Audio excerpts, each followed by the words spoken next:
Thank you to CuriosityStream and Nebula for sponsoring this video. Hello everyone, I'm Soph, these are my notes, and although some of us may wish we could spot a liar through their body language giving them away, it's actually unfortunately not quite as simple as that. Various claims of what liars do when they're in the act of deceiving have been thrown around, like liars look away more, scratch their face more, yawn too much, or can't stop moving. But while some physical movements are slightly associated with lying, which I'll touch on later, research shows that there aren't really currently any foolproof body language tells that show someone's lying, other than the obvious.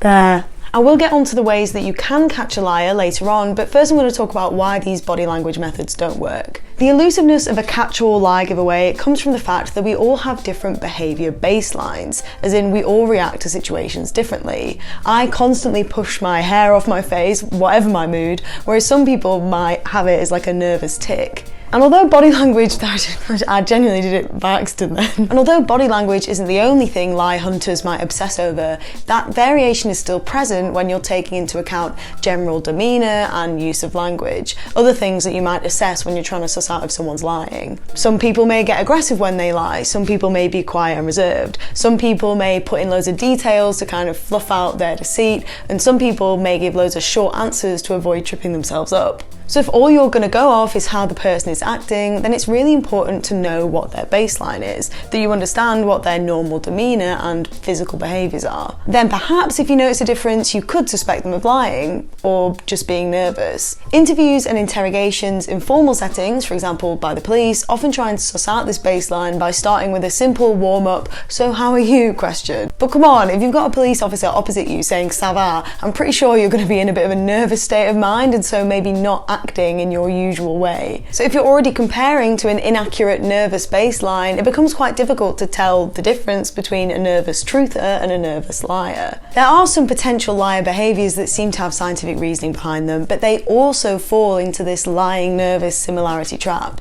For example, when you're in a situation where you feel like you're accused of lying, your fight or flight mode might kick in. Part of this is that your blood capillaries at the surface of your skin constrict to try and conserve blood flow for other areas of your body. This can actually give you a slight itchy feeling, which can make you scratch your face or just touch your face more. And sure enough, this has been tied to lying. But an honest person could have their flight or fight system cascade kick in just the same if they're feeling nervous. Not only this, but liars tend to be a bit more aware of their physical actions and the stereotypes associated with lying, and so many make a more concentrated effort to not scratch and fiddle about, for example. It's the same with eye contact. Looking away is associated with lying, so often liars tend to hold eye contact a little too long. So who's the liar then? The one scratching through to their brain and not looking at you directly, or the one who's holding steady eye contact and sitting stock still? Now, I actually find the prospect of lie giveaway behaviours really tempting, right? I think a lot of people do. And in researching for this video, I came across two favourites. They are duping delight and incongruent actions. Duping delight is when a liar starts smiling as they lie because they are subconsciously quite pleased with the fact that they seem to think that they're tricking you. So there's this weird disconnect between the thing that they're saying, if it's quite serious, and this smirk that appears on their face. Why would I do a thing like that?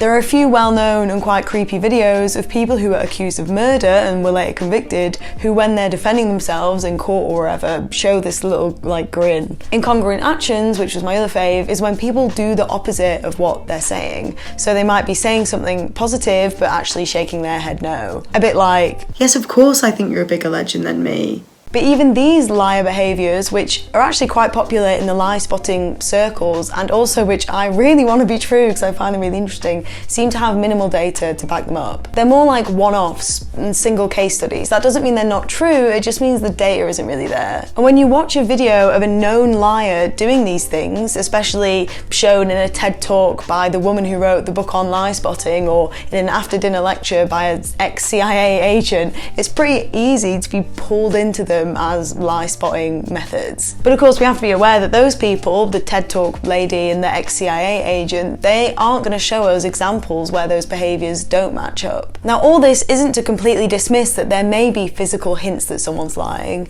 it's just that in terms of scientific backing, a fair bit more research needs to be done. Maria Hartwig, who's a big Hartwig in the field of duplication detection research, aka lie hunting, wrote a review in 2019 on the issue of people getting carried away with looking for liar behaviours without the evidence to back them up. She was sure to be optimistic, even though she was generally quite critical of the field, by saying that there may be physical liar traits out there, it's just that we need to slightly change the way we research them. For example, even though we recognise everyone has different natural behaviour baselines, like I said before, this is kind of glossed over in studies where everyone is bunched together for statistical purposes. Different potential telling behaviours for different groups of people become diluted, kind of averaged out by everyone else until no behaviours really become important. Oversimplification like that happens with the way things are measured too. For example, in most studies that look at eye contact is measured by percentage of the interview where eye contact was held. But as I said before, it seems more common that liars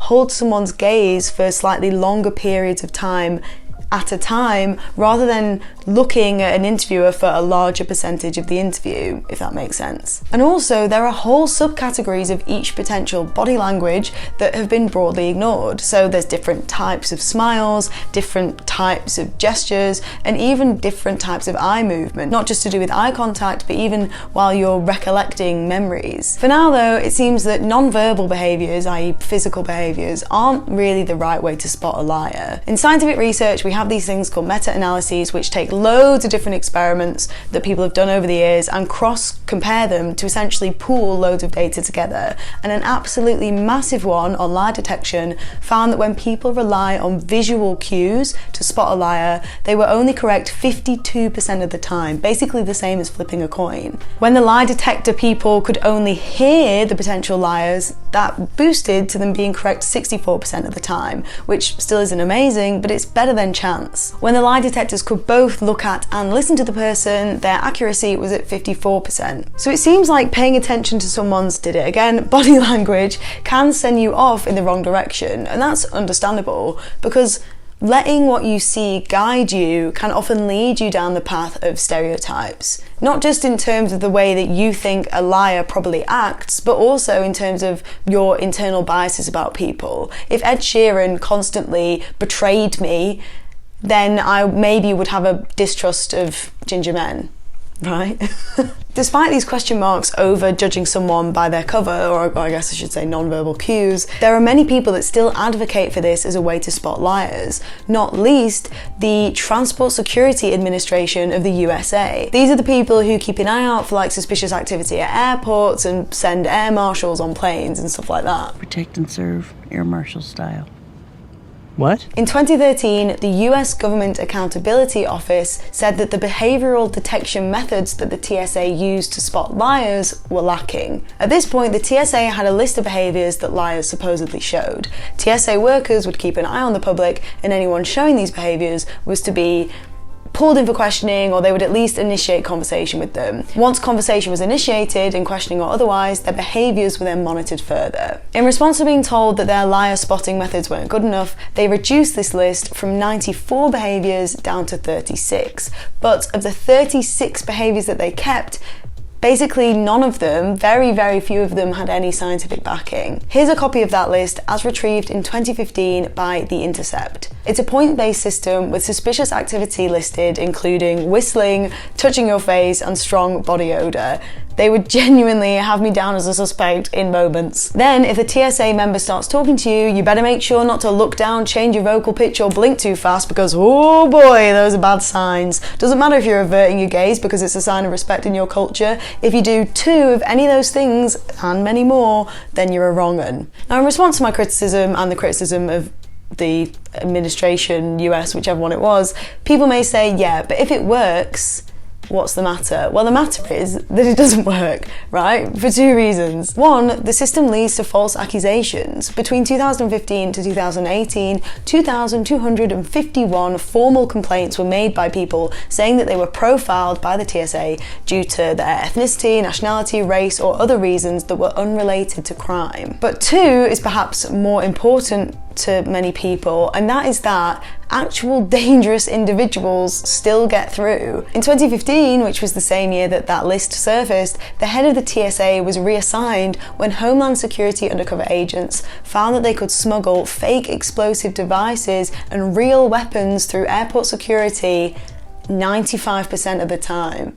What's more, the same meta-analysis from earlier looked into how accurately different people could predict if someone was lying. So they compared professionals who were trained to spot lying, so that's people in law enforcement, but also psychiatrists and in some cases job interviewers, and they were compared to members of the general public, and that was often college students. There was no difference in lie spotting accuracy between these two groups. The only difference was that the former group, the professionals, were more confident in their decisions. Really important to point out here, I'm not criticising the individuals, the professionals themselves. I'm just saying that perhaps the methods they're being taught are a little bit outdated. So alright Sophie, you're probably thinking, what are they meant to do? Well, straw man version of you that I've just created, there are actually some new methods of lie spotting on the horizon. So now we're moving into how to actually spot a liar territory. Hartwig and US national security expert Mark Fallon are teaming up to try and implement a new training scheme for investigators that's rooted in science. The emphasis in this scheme is moving away from how the person's acting more towards how they're being interviewed and what they're actually saying. The content of their speech is being looked into rather than the style of it. Because when you're busy focusing on how someone's doing something, you tend to have less energy to focus on what it is that they're doing. Contrary to the non-verbal cues and the physical behaviours, evidence supports that using particular interview techniques are far more likely to result in the correct detection of a liar.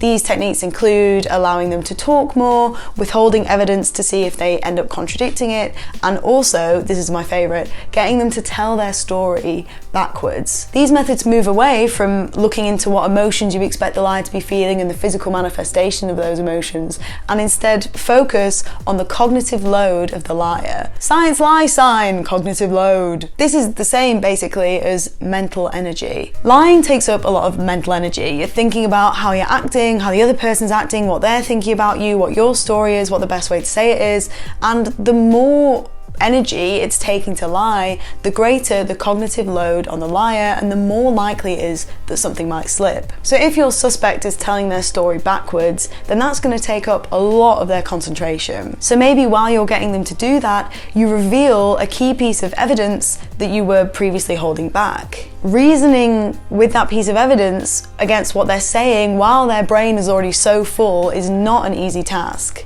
So they're more likely to slip up. It may sound simple, but when you're so busy looking for head scratching and shifty eyes, you may not actually listen to what the person is saying. It's far more difficult to play these verbal games with them. So in this version of events, spotting a liar becomes less about doing just that, like looking out and seeing them everywhere, and instead it kind of becomes a dance between the liar and the liee. But it may be more than just a verbal dance. This cognitive load can appear in other ways. The last thing I'm going to mention is a recent study that came out in January of this year, and it's actually what inspired me to make this video. The study found that liars tend to mimic the movements of those that they're lying to. The reasoning provided is that it takes more energy to come up with your own movements than it does to subconsciously copy someone else's. So when someone's so focused on lying and their cognitive load is really big, their brain finds other ways to cut cognitive load corners, and one of these is doing that mimicry. Those movements can be subtle too. In the study, they were measured using accelerometers, devices that people wear. They couldn't necessarily be seen with the naked eye. This is what makes this such an interesting lie detection prospect for me, because if you can notice yourself mimicking someone else, then that's something you can maybe control. But if you don't even realise that you're doing it, then it could be a real giveaway. I bet next time anyone watching this wants to lie, they're gonna make sure they do the complete opposite of what the person they're lying to is doing.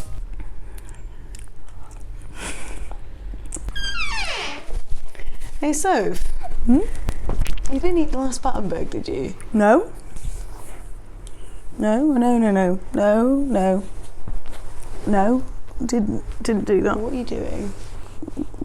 What are you not doing? Now, a wee bit more research on this liar mimicry needs to be done, because this experiment was in the context of students cheating in a puzzle, so it's not been repeated in like a serious interview, interrogation, pressure scenario. Also, there could be other explanations, like maybe an interviewer is more likely to mimic a liar for a different reason, or maybe the liar does copy the interviewer, but it's because they want to make themselves more likable to them, and mimicry is a way to do that, maybe.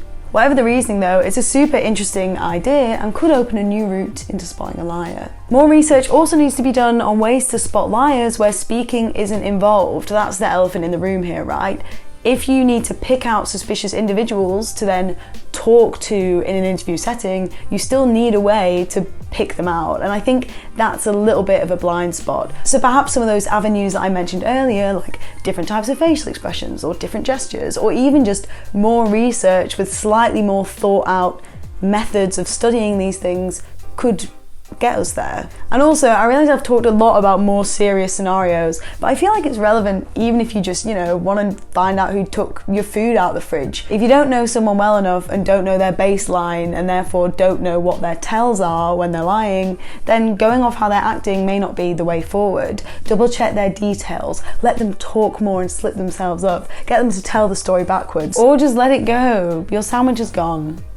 R.I.P. I'm actually bloody terrible at spotting liars, and I do feel a little bit better armed after researching this video. But if you want to see an example of my terrible lie spotting skills, then they're actually out in the world in a game show. I've actually mentioned it before. It's hosted by Tom Scott, and in it, myself and other YouTubers were presented with scenarios where we could work together, we could snake each other out, all for real money. I won't spoil it, but let's just say my trusting nature doesn't serve me well. Money is available to watch on Nebula, who've sponsored this video along with CuriosityStream, and I got way too into my last explanation of them. It was basically a feature film, so I'll get straight to the point. I love making videos for YouTube, but it does have its problems, its uncertainties. Certain things get demonetized, the ad income isn't great by any stretch, and the amount of lovely people like yourselves that end up seeing my videos is seemingly a bit random. Watch time fears means I end up trimming so many bits that I think would be really fun to try and make the video as sleek as possible, as hard as that might be to believe. Nebula, on the other hand, is a streaming service where myself and other creators can post what we like. On there, my 4 most recent videos before this one have extended versions, with highlights including his penis had been chopped directly in half. Hadn't really smoked weed very often. It's literally so much like something from a film. It's like, they get it, they lose it, they get it back, then it goes to the moon. I'll be honest, this video doesn't have an extended version because I'm on a bit of a tight timeline, but also everything kind of fit smoothly into the narrative of the video, and it felt weird to cut a bit out of the YouTube version specifically to put it in the extended. But with most videos, there will be an extended version because there's nearly always something that I can't fit in or feels a bit spicy for YouTube. Nebula was started completely from scratch, no big funding pots or anything like that. We grew our base of people who like what we do, and then CuriosityStream got wind of us. So we started working together, and that was a huge deal for us because you see CuriosityStream everywhere. They're giants in the educational streaming world. They have thousands of documentaries, including this one called The Science of Deception. Now this video is really interesting because it covers some of the things that I mentioned at the end of my video. So like looking at body language in a more data-driven way and finding a way to suss out suspicious people on CCTV that's a bit more technical. And it also features Sophie Vanderzee, who was one of the researchers on the study that found that liars copy the people that they're lying to.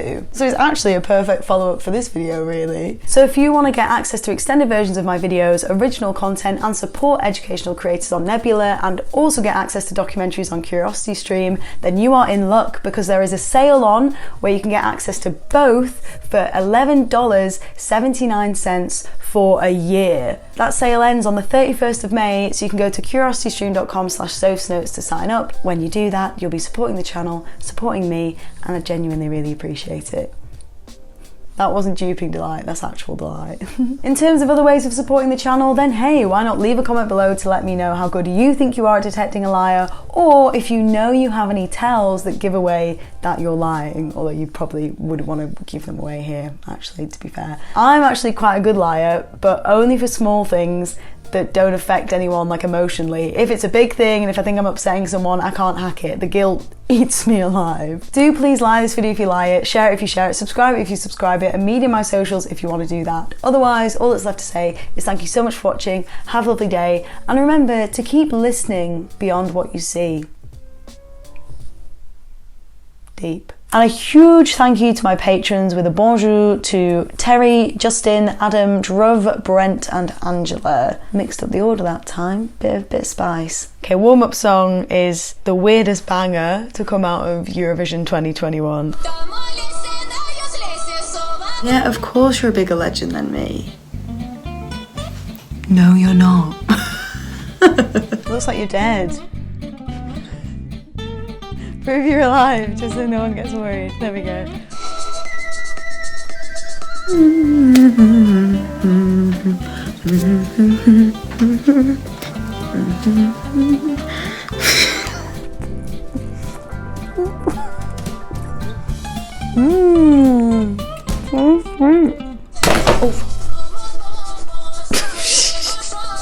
You've made it to the end. Here's a playlist of my favourites that I realise I haven't topped up for a while. Maybe I should add some new videos. Here's a specially chosen video for you, and here's a cheeky little Patreon link. Bye.